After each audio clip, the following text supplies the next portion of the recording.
Hello my dear friends, I am Deepak Vanjani. आज हम देखेंगे equilibrium position of charge.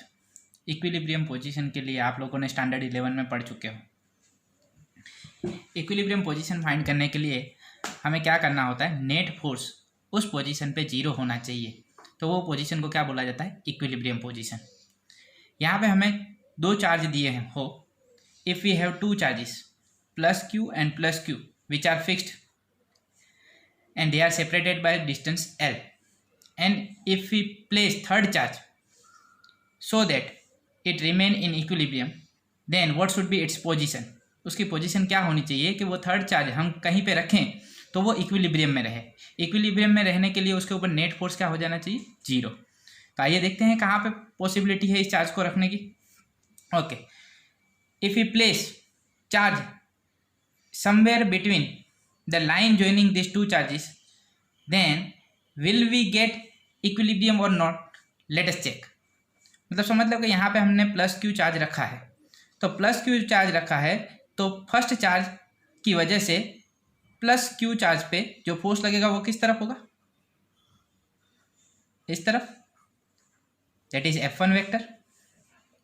Okay, second charge की वजह से थर्ड चार्ज के ऊपर जो फोर्स लगेगा वो कौन सी तरफ होगा, towards left side, F2 vector. हाँ, तो यहाँ पे दोनों फोर्सेस जो हैं वो ऑपोजिट डायरेक्शन में जा रहे हैं। अगर इन दोनों का मैग्नीट्यूड सेम है तो यहाँ पे नेट फोर्स क्या हो जाएगा, zero.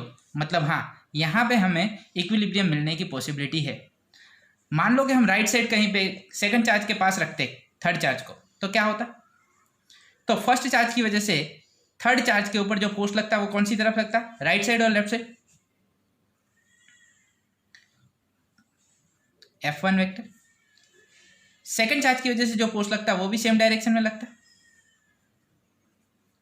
If two forces are in the same direction then net force can not be zero. तो यहाँ पे नेट फोर्स जीरो हो सकता नहीं है। ओके, मान लो कि उसको फर्स्ट चार्ज के पास रखा होता तो क्या होता, फर्स्ट चार्ज की वजह से ये थर्ड चार्ज के ऊपर जो फोर्स लगता वो कौन सी तरफ लगता, टूवर्ड्स लेफ्ट साइड F1, और F2 भी किस तरफ रहता, इसी तरफ। Here also F1 and F2 both are in the same direction, तो यहाँ पे भी पॉसिबिलिटी नहीं है कि हमें इक्विलिब्रियम मिले। So we will get equilibrium when we place third charge somewhere between line joining first two charges. तो यहाँ पे रखने से हमें इक्विलिब्रियम मिलने की पॉसिबिलिटी है। ओके, पर यहाँ पे क्या होना चाहिए, F1 और F2 दोनों का मैग्नीट्यूड क्या होना चाहिए, सेम। अगर दोनों का मैग्नीट्यूड सेम है और ऑपोजिट डायरेक्शन में, तो नेट फोर्स क्या हो जाएगा, जीरो।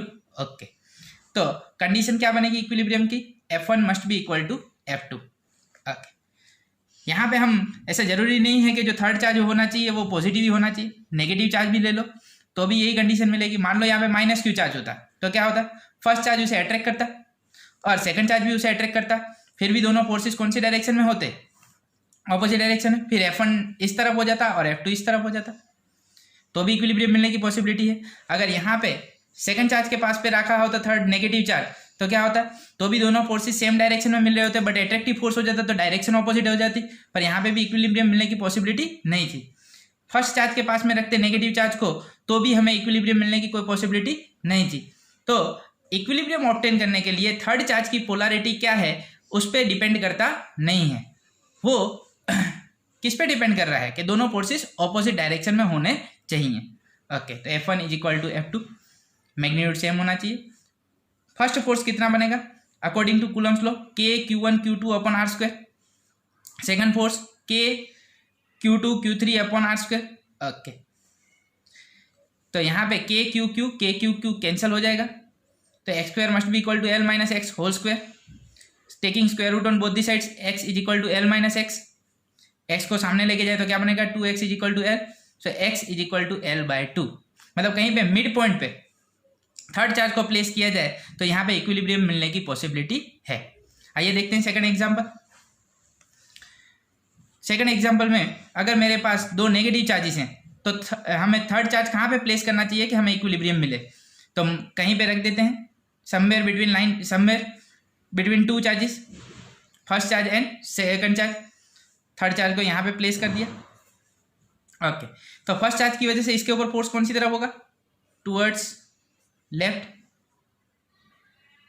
और थर्ड चार्ज के ऊपर सेकंड चार्ज की वजह से फोर्स किस तरफ होगा, towards right. Again both the forces are in opposite direction, तो यहाँ पे इक्विलिब्रियम मिलने की पॉसिबिलिटी है। ओके, बट इक्विलिब्रियम के लिए क्या होना चाहिए, both the forces should have same magnitude, तो F1 must be equal to F2, तो K Q Q upon x square. Magnitude ले रहा हूँ इसलिए बच्चों माइनस क्यू नहीं रखना है, only we have to write K capital Q small q upon square of the distance x square.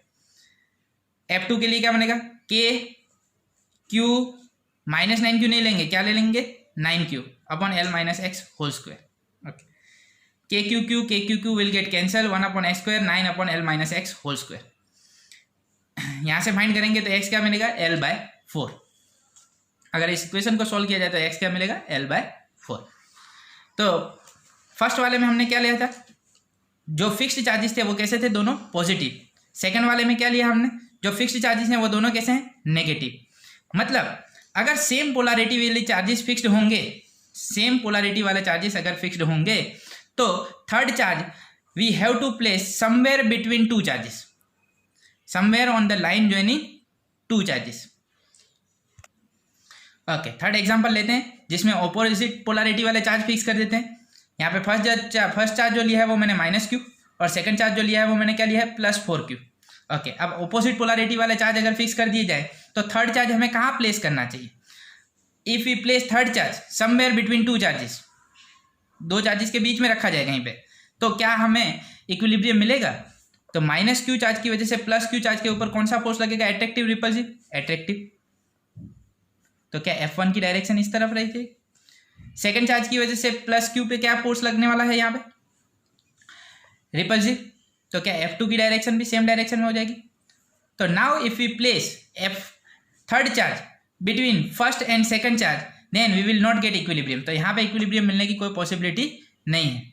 So now we should place third charge near to the small charge. Small charge कौन सा है यहाँ पे, magnitude wise देखा जाए तो first charge that is -q, तो इसके पास में कहीं पे हमको थर्ड चार्ज प्लेस कर देना चाहिए। ओके, अगर आप लोग सेकंड चार्ज के पास रखोगे 4q के पास में, then you will not get equilibrium. Try करना हो तो आप लोग कर सकते हो। ओके, स्मॉल चार्ज के पास में रख दूं अगर मैं चार्ज, तो क्या बनेगा, force acting on third charge q due to first charge -q, कैसा फोर्स लगेगा, एट्रैक्टिव। तो कैसी डायरेक्शन में रहेगा, right side F1। Okay, second charge की वजह से कैसा फोर्स लगेगा, रिपल्सिव, तो ऑपोजिट डायरेक्शन में। So now both the forces are in opposite direction, so we can get equilibrium. Here for equilibrium both the forces should have same magnitude, तो F1 is equal to F2। F1 क्या बनेगा, K magnitude of first charge Q magnitude of third charge small q upon distance between them, जो हमने क्या लिया हुआ है x square. Okay, F2 क्या बनेगा, K magnitude of third charge Q magnitude of second charge 4q upon distance between them L plus x whole square. K Q will get cancel, what will remain, 1 upon x square is equal to 4 upon L plus x whole square। L plus x whole square को सामने की side लेके जाए तो क्या बनेगा, L plus x whole square is equal to 4x square। Taking square root on both the sides, L plus x is equal to 2x, so L must be equal to x। तो यहाँ पे जो हमें x की value मिली वो कितनी मिली, L।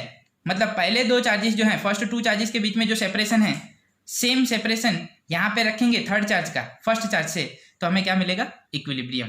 Okay, तो यहाँ से तुम लोगों को क्लियर हो गया होगा, अगर सेम पोलैरिटी वाले चार्जेस को फिक्स कर दिया जाए तो थर्ड चार्ज को कहाँ पे रखना होगा, कहीं पे बीच में रखना पड़ेगा। और अगर ऑपोजिट पोलैरिटी वाले चार्जेस हैं तो हमें थर्ड चार्ज को कहाँ रखना चाहिए, स्मॉल चार्ज के पास रखना चाहिए, जिसका मैग्नीट्यूड छोटा हो उस चार्ज के पास में रख देंगे तो इक्विलिब्रियम मिलने की पॉसिबिलिटी है। ओके, तो आइए देखते हैं जो मैंने आपको सम्स दिए थे प्रैक्टिस के लिए उसे कैसे सॉल्व करेंगे। Two fixed point charges +4q and +q are separated by a distance L। तो यहाँ पे कैसे चार्जेस हैं, +4q and +q, मतलब सेम पोलैरिटी वाले चार्जेस हैं जिन्हें सेपरेट किया गया है डिस्टेंस L से। Where should be placed third charge so that it will be in equilibrium. तीसरे चार्ज को कहाँ पे रखा जाएगा, इक्विलिब्रियम मिले। तो जैसे मैंने बोला we have to place third charge somewhere between first two charges, तो +4q और +q के कहीं पे बीच में रख दें, तो थर्ड चार्ज कहीं पे रख दें इन दोनों के बीच में, तो क्या इक्विलिब्रियम मिलने की पॉसिबिलिटी है। So let me place third charge near to the small charge. Small charge कौन सा है, सेकंड वन +q। वहां से कितनी दूरी पे रख दिया, x दूरी पे, तो इक्विलिब्रियम के लिए क्या होना चाहिए, दोनों फोर्सेस का मैग्नीट्यूड सेम होना चाहिए, F1 must be equal to F2। Coulomb's law हम जानते हैं, K Q1 upon R square, K Q1 upon R square. Apply Coulomb's law and try to find x, this way we will get x is equal to L/3। This is the correct answer. x is equal to L/3, it means third charge should be placed at a distance L/3 from second charge। Second charge से उसकी दूरी कितनी होनी चाहिए, L/3। आइए देखते हैं second question. Two fixed point charges 4Q and 2Q are separated by a distance x, where should third charge Q be placed for it to be in equilibrium। फिर से इक्विलिब्रियम वाला सवाल है और कैसे चार्जेस फिक्स किए गए हैं, सेम पोलैरिटी वाले। तो थर्ड चार्ज हमें कहाँ पे रखना चाहिए, इन दोनों के कहीं पे बीच में रख देना चाहिए। ओके, आइए देखते हैं इसका solution. First charge 4Q, second charge 2Q और कहीं पे रख दिया थर्ड चार्ज इन दोनों के बीच में। हमेशा जो इक्विलिब्रियम में लाना है थर्ड चार्ज को, उसको कहाँ पे रखेंगे, नियर टू स्मॉल चार्ज। तो यहाँ पे स्मॉल चार्ज कौन सा है, 2Q। उससे कुछ L डिस्टेंस पे रख देता हूँ। टोटल डिस्टेंस क्या है, x, और यहाँ पे थर्ड चार्ज हमने रख दिया L डिस्टेंस पे 2Q से, तो ये डिस्टेंस क्या बना, x माइनस L। इक्विलिब्रियम के लिए जैसे मैंने बोला हुआ है, दोनों फोर्सेस कैसे होने चाहिए, सेम मैग्नीट्यूड में के, और उनकी डायरेक्शन कैसी होनी चाहिए, उनकी डायरेक्शन होनी चाहिए ऑपोजिट। यहाँ पे F1 और F2 दोनों ऑपोजिट डायरेक्शन में है और उनका मैग्नीट्यूड है same. F1 is equal to F2। Again we have to apply Coulomb's law, that is K Q1 upon R square. उसे लगाएं, उसे सॉल्व करने का ट्राई करें। तो यहाँ पे जैसे मैंने सॉल्यूशन दिया है वैसे ही हमारा L डिस्टेंस क्या बनेगा, x अपॉन √2 प्लस 1। √2 की वैल्यू हम जानते हैं 1.41 प्लस 1, 1 अपॉन 2.41 करोगे तो आंसर मिलेगा 0.41x। मतलब हमें थर्ड चार्ज कहाँ पे रखना चाहिए, here we should place third charge at a distance 0.41x from second charge that is 2Q। 2Q से उसकी दूरी कितनी होनी चाहिए, 0.41x।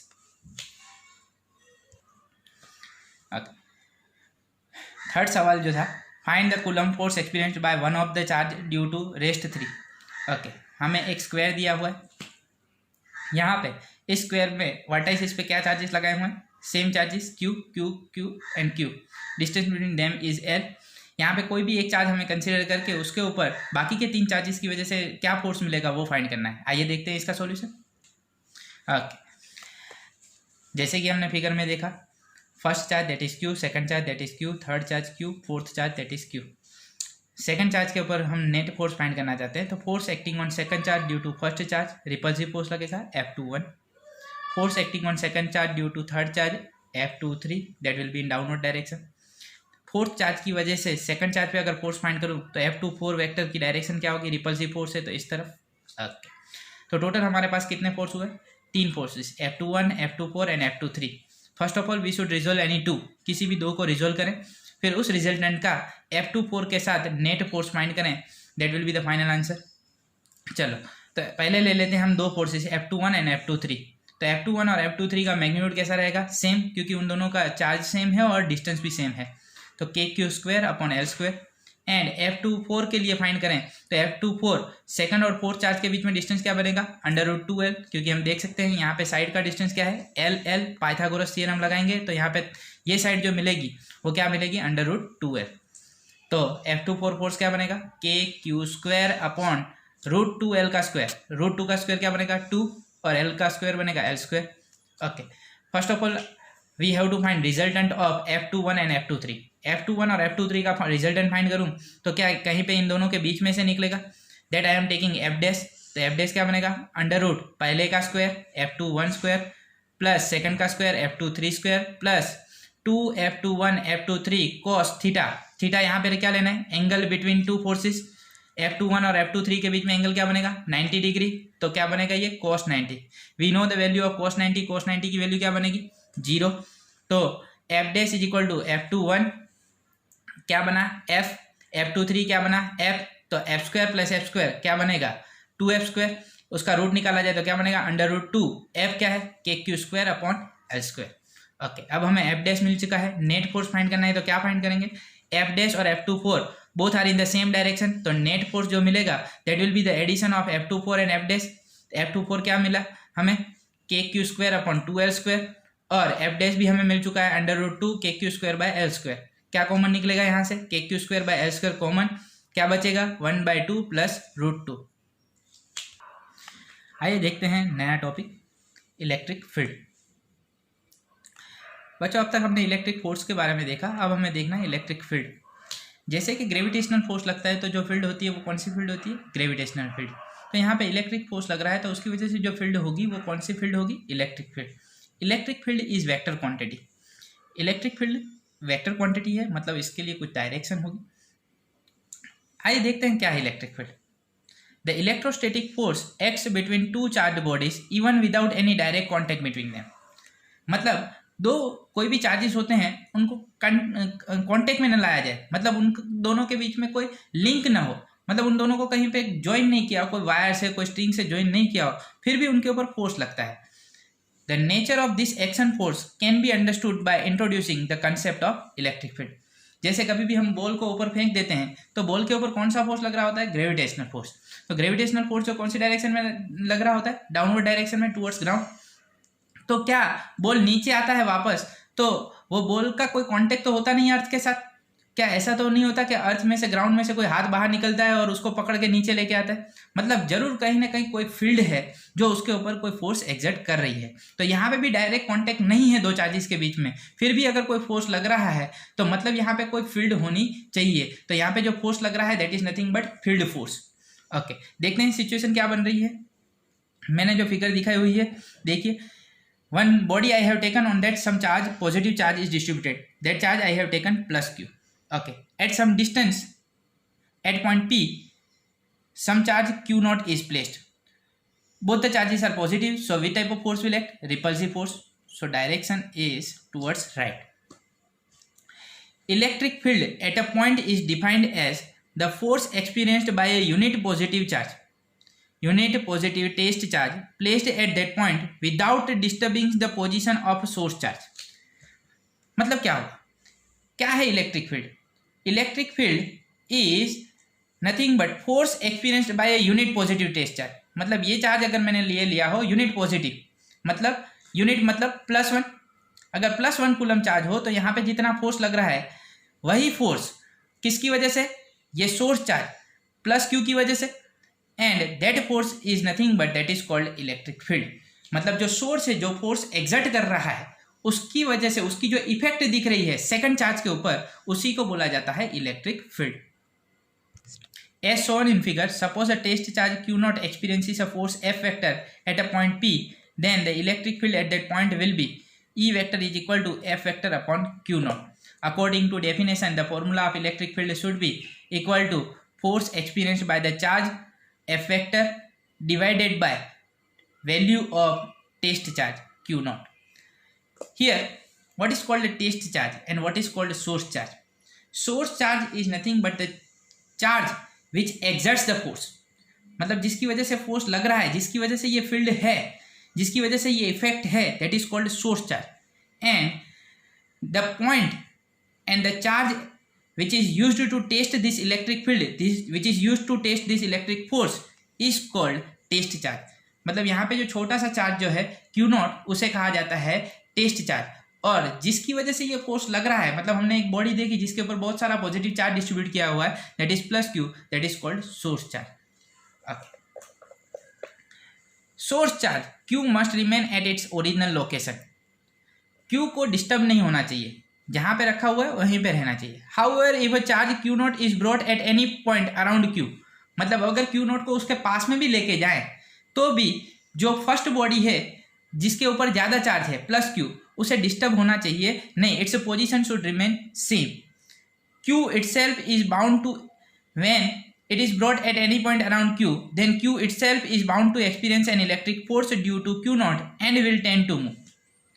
मतलब अगर q naught को पास में लाया जाए तो छोटा सा चार्ज q naught जो है, क्या वो भी q के ऊपर कोई फोर्स एग्जर्ट करेगा? और अगर वो फोर्स एग्जर्ट करेगा तो कौन सा फोर्स होगा? Both are like charges, then repulsive force will act. तो उसकी वजह से पहली वाली बॉडी को भी कुछ फोर्स लग रहा है तो उसे भी मूव करना चाहिए। ओके, अगर वो मूव कर जाएगी तो डिस्टेंस चेंज हो जाएगा, अगर डिस्टेंस चेंज हो जाएगा तो इलेक्ट्रिक फील्ड की वैल्यू चेंज हो जाएगी। Okay, so how can we get the rid of this problem? Solution क्या बने? A way out of this difficulty is to make q naught negligible small.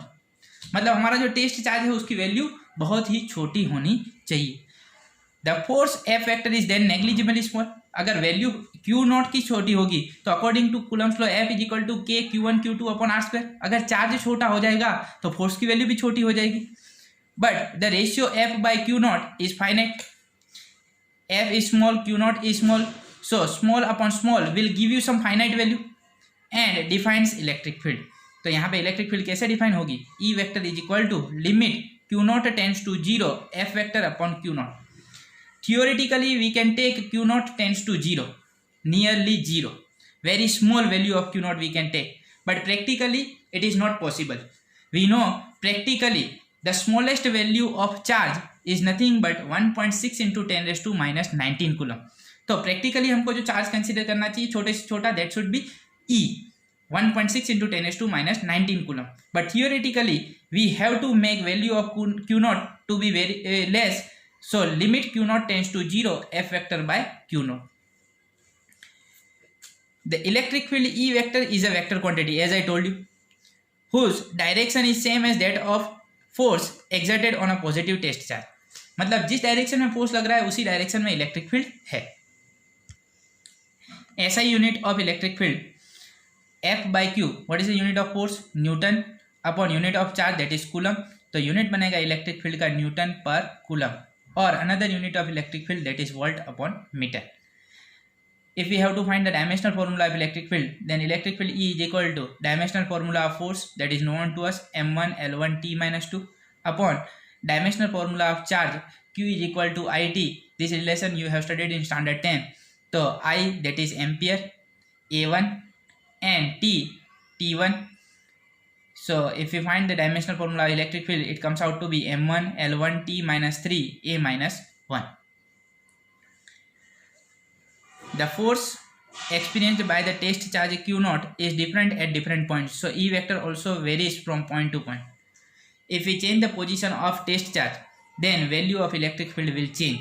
It means electric field depends on distance of a test charge from source charge. For any charge Q at a given point, मतलब if electric field at some point is known to us, then instead of test charge, if we take some other charge, then what amount of force will be experienced by that charge, that is given by the relation F vector R vector is equal to Q E vector R vector. What is R vector? That is the position of charge Q from source charge. Okay. Now, electric field is a characteristic of the system of charges and is independent of the test charge. Electric field is the characteristic of system of charges. Source charge can be one charge, source charge can be system of charges. Then electric field is a characteristic of the system of charges. मतलब it is the characteristic of source charge and is independent of the test charge. It does not depend on test charge that we place at a point to determine the field. The field exists at every point in three-dimensional space. So this electric field we get surrounding to source charge everywhere in three dimension, in x direction, y direction and z direction. So electric field, as I told you, it is vector quantity. Its unit is Newton per coulomb. About electric field we will study much more, but in next lecture.